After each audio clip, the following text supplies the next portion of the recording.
আমাদের তালাবে বলবো না, খুব স্পেশাল। পুরো শ্রাবণ মাসটা এরকম সানডেতে এইভাবে বড় বড় ভার, ছোট ভারও যায়, বড় বড় ভার এইভাবে সুন্দর করে শিব ঠাকুর সাজিয়ে এভাবে গান বাজনা বাজিয়ে খুব অনেক মানুষ হয়। আর দেখো না, পুরো রাস্তা ঘিরে মানুষ আছে, তো অনেক মজা লাগে। আর একটাই সানডে আছে, বাঙালিদের তো হয়েই গেছে, এখন হিন্দিভাষীতে আরেকটা সানডে আছে, ব্যাস। এই সানডেটা পুরো এরকমই ভিড় হবে।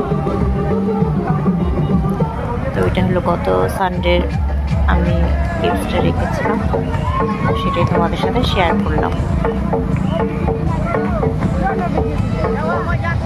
দেখতে থাকো।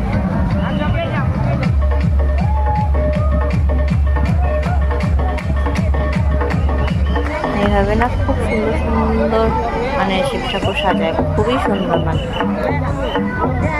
ইউনিক স্টাইলের।